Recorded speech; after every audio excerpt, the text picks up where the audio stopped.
Esta semana supimos de una publicación que llegó a romper con todo en la elección presidencial 2025. Y llegó a romper con todo porque, de no ser por ella, lo que veríamos en la punta sería solo estabilidad. Janet Jara y José Antonio Kast a la cabeza, con Evelyn Matei resignada, no pudiendo alcanzar el segundo lugar que le permitiría a ella estar en segunda vuelta y enfrentarse a la candidata del Partido Comunista. Se trata de la encuesta La Cosa Nostra, realizada por el sociólogo y ex precandidato presidencial del Frente Amplio, Alberto Mayol, que indicó en su última versión que, a contrapelo de todas las demás encuestas, Evelyn Matei, la candidata de Chile Vamos, se encontraría solo a 2 puntos de José Antonio Kast, el republicano, y que, a su vez, Johannes Kaiser, del Partido Nacional Libertario, se ubicaría a otros 2 de Evelyn Matei. Es decir, que entre el primer y tercer candidato de la oposición habría solo 4 puntos de distancia.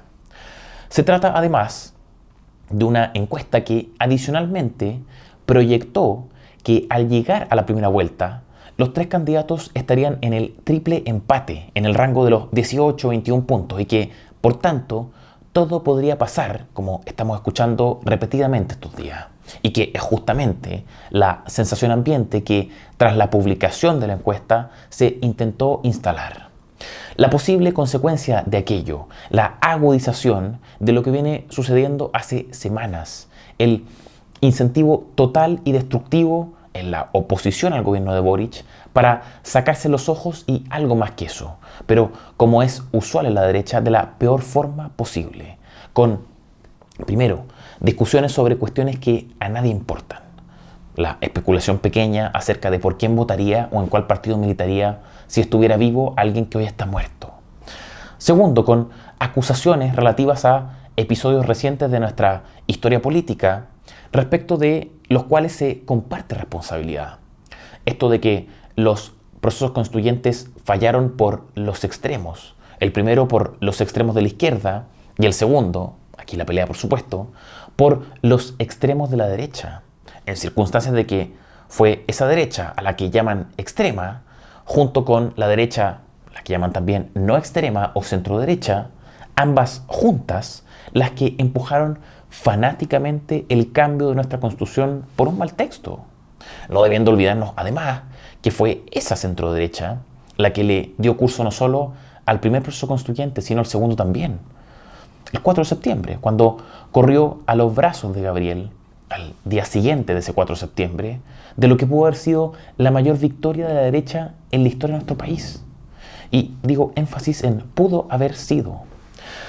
Se está también con disputas, a esta altura sobre todo tuiteras, en las que pareciera que, a fin de cuentas, cuando todo se saca limpio, la posición que debiese imponerse en el debate, en la discusión pública, es la de la izquierda, la de Janet Jara, la de este gobierno. Me refiero a la cuestión del recorte fiscal.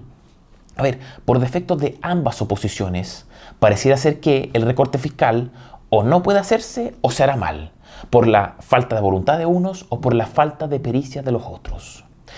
Esta ha sido la tónica en la oposición, particularmente entre Kast y Matei y adherentes respectivos, mientras el tercero en disputa se mantiene ahí, de cerca, a tiro, paciente. Un resultado, el de la encuesta, que puede agudizar todo esto a medida que los días pasan y nos acercamos al domingo 16 de noviembre. 24 días quedan y el lunes 27 serán solo 20 días. No quiero decir, por supuesto, que tengamos que creer necesariamente en el resultado de esta encuesta. Decíamos, va a contrapelo de todas las otras, que son muchas, se puede creer en estas otras o en esta. Y porque, de hecho, por muy acertada que fuese, por ejemplo, para los plebiscitos, no lo fue así para la elección presidencial de 2021, la de 4 años atrás. No quiero decir tampoco que tengamos que creer en la proyección que se hace en esta encuesta, esto de el triple empate de primera vuelta. Justamente por eso, porque es eso, es una proyección. Es una proyección y que además es realizada no solo a partir de los datos que se obtienen desde enero a la fecha, sino que incluye la modelación de dichos datos, dice el estudio de Mayol, a partir de criterios teóricos de la ciencia política y su especialidad electoral. Vaya a saber uno, porque la proyección no lo indica, qué son eso de los criterios teóricos de la ciencia política y su especialidad electoral. ¿Por qué la relevancia? Entonces, ¿por qué su mención? Por las implicancias en la discusión pública que puede generar para la derecha, lo que comentábamos recién sobre estas discusiones mal llevadas, y porque sí confirma una cosa verdaderamente importante de cara al 16 de noviembre y que también muestran todas las demás encuestas. O sea, esta muestra algo en que ninguna encuesta y estudio está en desacuerdo y que viene sucediendo por mediano tiempo, que el candidato Johannes Kaiser alcanzó a Evelyn Matei. Veamos. Algo gordo está pasando en la elección y el debate de este domingo solo lo confirma.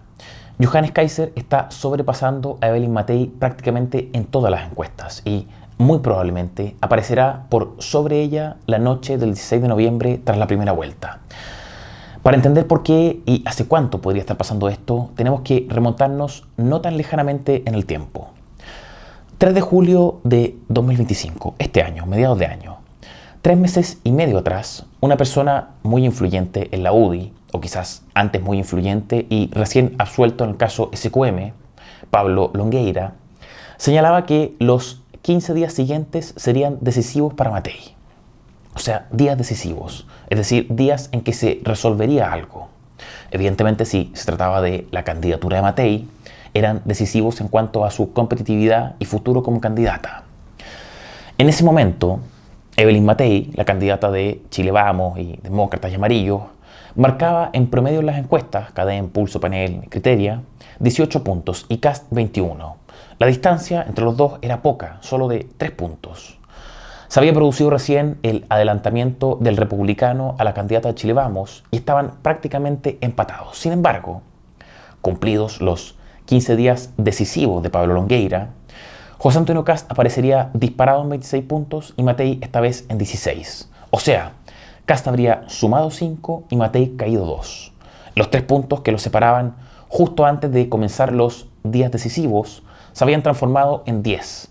Y si algo se resolvió tras esos días, fue algo no tan diferente a lo que vemos que está ocurriendo hoy, pero sí muy distinto a lo que se está intentando mostrar. El 15 de septiembre, 2 meses después del deadline fijado por Pablo Longueira, y luego de que la resolución de dichos días decisivos haya sido negativa para Evelyn Matei, se fijó otro espacio de tiempo importante. Los analistas, esta vez los autores, decían 20 de septiembre a 20 de octubre, periodo clave para que Matei acelere o pierda. Y empezaron desde entonces una serie de interesantes explicaciones para justificar la especie de realidad paralela que estaba intentando manufacturar. Matei estará en segunda vuelta en lugar de José Antonio Kast. ¿Por qué? ¿Cómo se explica aquello? Veamos. Primero, por el voto oculto, sostuvieron algunos en septiembre. Voto oculto, ¿qué tipo de voto es ese? ¿Por qué? Hay que preguntárselo. ¿Por qué beneficiaría a Evelyn Matei y no, por ejemplo, al mismo José Antonio Kast o a Johannes Kaiser? ¿Por qué no? Si es que es un voto que está tan oculto, ¿cómo es que se podría descifrar con tanta precisión al punto de favorecer a una candidata en particular? Así partieron los analistas, los comentaristas, y a los analistas siguieron los políticos haciendo de comentaristas. Cito: en la tercera semana de octubre, todos los candidatos estarán dentro del margen de error, profetizó Guillermo Ramírez un 29 de septiembre. Luego, el mismo Guillermo Ramírez, el presidente de la UDI, corrió un poco el plazo y acotó la apuesta a un candidato. Lo cito de nuevo: vamos a terminar empatados en 2 o 3 semanas con José Antonio Kast. Eso dijo el presidente de la UDI un 5 de octubre, ya no un 29, días después. Y a Ramírez, a Guillermo Ramírez, le siguieron los demás. Muchos comenzaron a interpretar la profecía de Ramírez y darle un sustento electoral, un sustento demoscópico. La senadora Jimena Rincón, de Demócratas, recién excluida de su repostulación al Senado, habló esta vez, a comienzos de octubre, ya no de un voto oculto, sino que un voto silencioso. Un voto silencioso sería el que le dará el paso a la segunda vuelta a Evelyn Matei. O sea, es un voto que no se manifiesta actualmente, pero que aparecerá por sorpresa salvo para Rincón y compañía que lo conocen, aparecerá por sorpresa el 16 de noviembre. Es un voto silente, pero con el que Rincón puede comunicarse. Por eso, justamente, sabe Rincón que Matei será elegida por ese voto silente. Por esos días también se sumó a las interpretaciones sobre la profecía de Guillermo Ramírez el exdiputado demócrata cristiano Ignacio Walker, señalando que conoce a gente de centroizquierda que piensa votar por Matei, implicando que aquello, o sea, esa gente de centroizquierda que piensa votar Matei, desequilibraría finalmente la balanza en favor de Evelyn y daría vuelta las cosas de cara a la segunda vuelta, o sea, de primera a segunda vuelta. Dice esto Walker como si la centroizquierda de la que habla no se estuviera manifestando ya en las encuestas, como si ese voto no hubiese sido ya absorbido ahí, en el cajón de Evelyn Matei. O sea, lo señala como si estuviéramos hablando de un votante no politizado que no contesta encuestas. A ver, ¿qué más politizado que alguien de centroizquierda? Las personas que quedan de centroizquierda están altamente politizadas y están representadas, de hecho, por aquellos personajes de centro izquierda que ya se subieron al buque de Matei meses atrás. Estamos hablando de los demócratas, los amarillos, etc. Lo dice además Walker, esto no lo queríamos comentar, pero es que hay que decirlo igualmente. Lo dice Walker como si cuando hablásemos de la centroizquierda estuviésemos ante un magno espacio electoral, ante un caladero de votos abrumador para cualquier contrincante. O sea, lo dice como si fuera un game changer de las elecciones.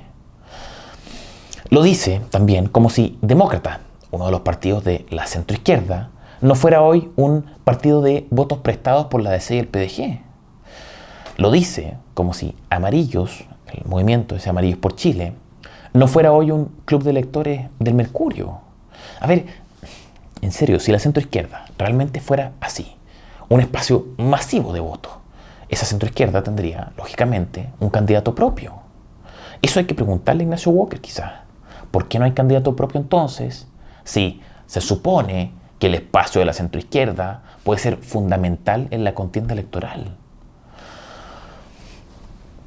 Sea como sea, días después, la propia candidata Evelyn Matei apareció con otra estimación electoral que justificaría su pase a la segunda vuelta.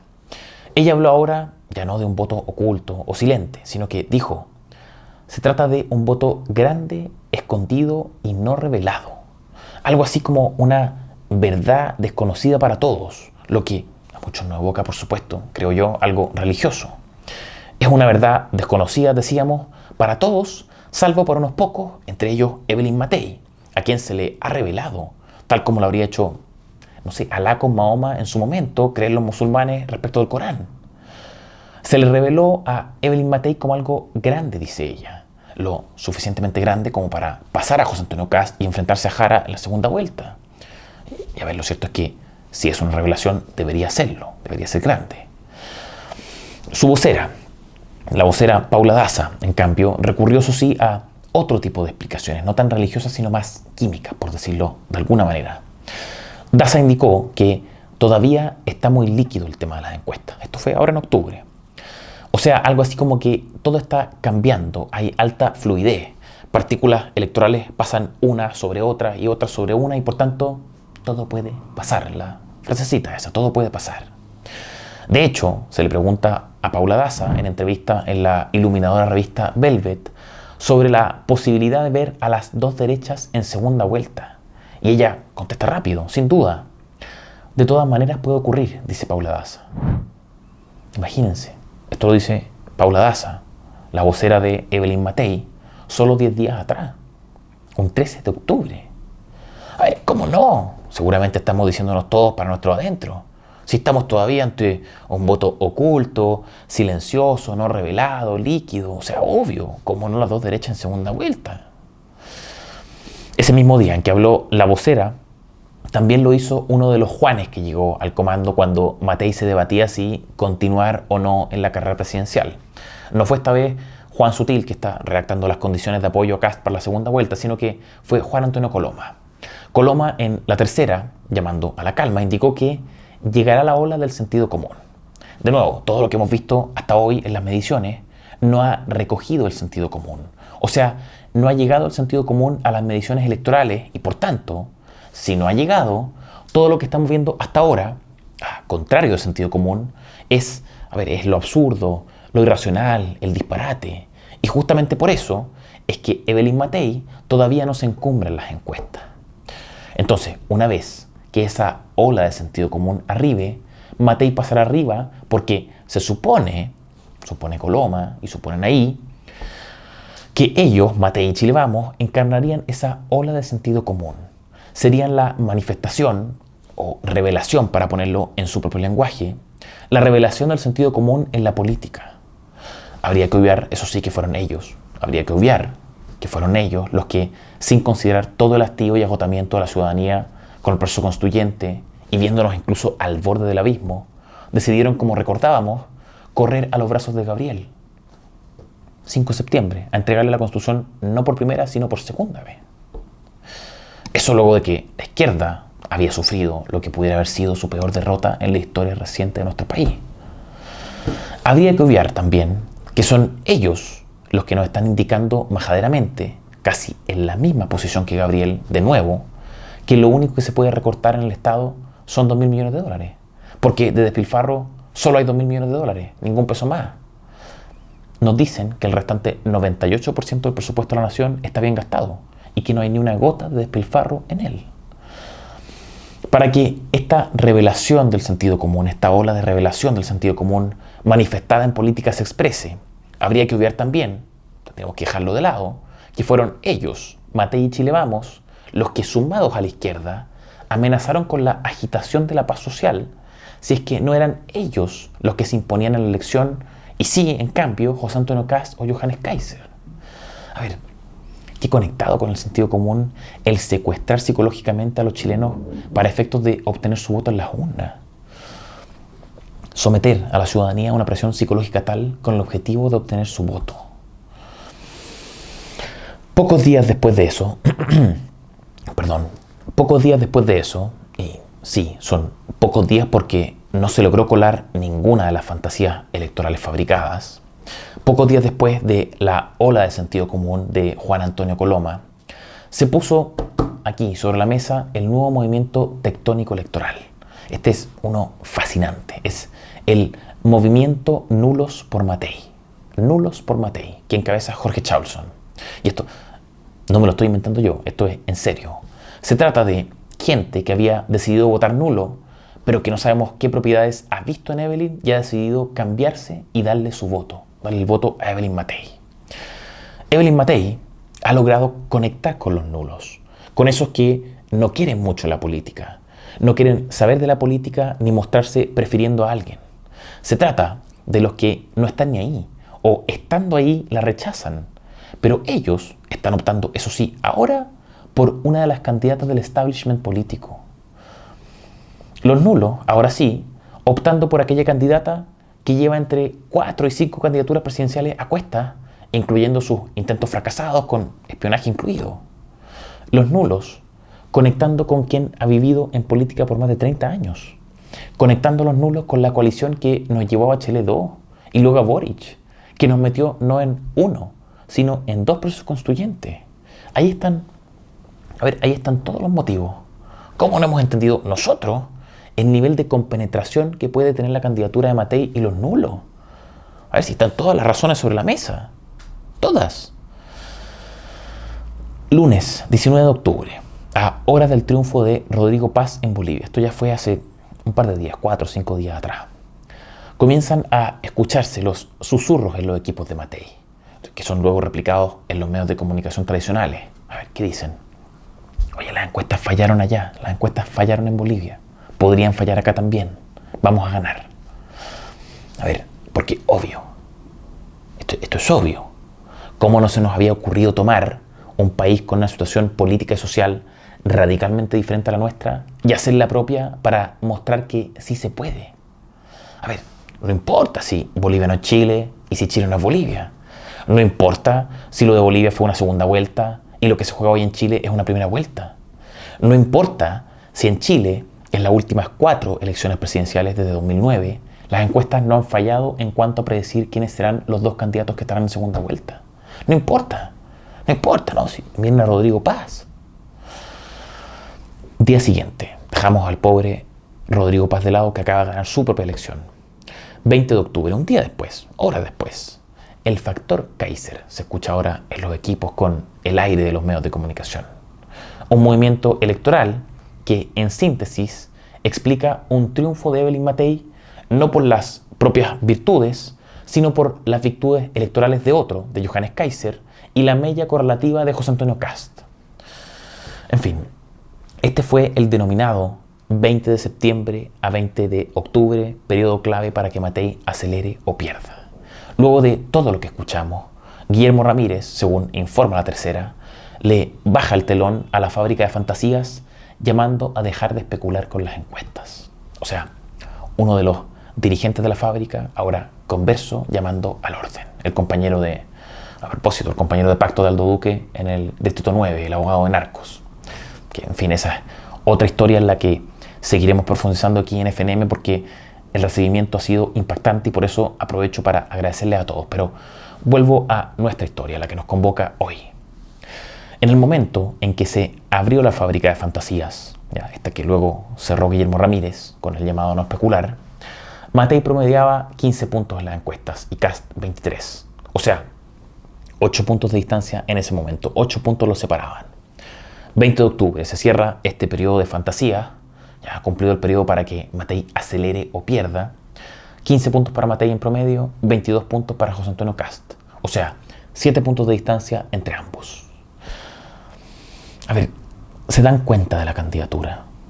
Hemos visto con suficiente atención lo que ha sido, todos sus vaivenes, sus idas y venidas, la orientación y desorientación, que pongo vocero, que saco vocero, que pongo vocero, que me pongo yo, que me saco yo. Ahora sí, que el voto X aquí y el voto Y allá, que es silencioso, que voto oculto, que no revelado y grande, que los nulos los concerta. A ver, una candidatura que se arrojó a la circunstancia y a otros hace rato, que desde un tiempo a esta parte, por este breve recuento uno diría meses atrás, pero yo creo que son años, una candidatura que desde un tiempo a esta parte solo depende, esto es muy fantaplista, de generar sensaciones comunicacionales, de la instalación de narrativas que no tienen correlato en la realidad, pero que se repiten y se repiten y se repiten al hartazgo y que medios analistas replican.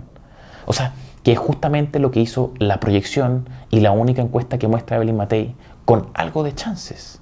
O sea, dar pie para la botaola, para el ruido. No es mucho más que eso. Y que lo cierto es que les ha impedido ver lo que hace un tiempo ya les está haciendo retumbar el piso, los estantes, las mesas en donde trabajan, se supone, esos más de 300 expertos del equipo. Es una tendencia que le mueve el lápiz al columnista fin que escribe sobre el voto oculto o los nulos por Matei. Y me refiero a lo que adelantábamos, a la candidatura de Johannes Kaiser. Porque si lo que hay en la punta, en el 1-2 de la carrera presidencial, es estabilidad, en las siguientes posiciones sí que hay incertidumbre. Y esto hace un buen tiempo ya. Aquí entra verdaderamente Johannes Kaiser y, en menor medida, Franco Parisi. Esto sí es algo en lo que coinciden todas las encuestas o las tendencias de todas las encuestas. El alza de Johannes Kaiser y su acercamiento peligroso para ella a Evelyn Matei. O sea, algo en lo que sí están de acuerdo todas las encuestas es que Evelyn Matei, la candidata de Chile Vamos, de Demócratas, de Amarillo, etc., podría terminar tercera, cuarta o en algunos casos quinta. Tercera, cuarta o quinta. Esto, lógico, no se toca en los equipos. Se habla de el factor Kaiser, en tanto que le quitaría votos a José Antonio Kast, lo que entregaría el boleto de segunda vuelta a Matei. Pero no se habla del factor Kaiser, en tanto que el propio crecimiento de Johannes Kaiser pone en riesgo el propio lugar de Matei en la elección. Y eso es, salvo por una encuesta, lo que se está viendo realmente. Que más que verse enteramente afectada la posición de José Antonio Kast de pasar a segunda vuelta, es Evelyn Matei la que se está viendo desplazada. A ver, rápido repaso y cerramos. Cadem, Kaiser y Parisi en el margen de error con Matei, y no solo esta semana, al menos desde la semana pasada. Pulso Ciudadano, Parisi en el margen de error con Matei y Kaiser casi ahí llegando. Panel, Kaiser en el margen de error con Matei. Black and White, Kaiser en el margen de error con Matei a menos de 2 puntos de hecho. Es 1 punto y fracción lo que los separa. Criteria, Kaiser en el margen de error con Matei a 3 puntos. En fin, ha faltado retrovisor en algunos comandos, como si todo esto no hubiese pasado ya en 2021. Soy Francisco Cancino, director de estudios de FNM.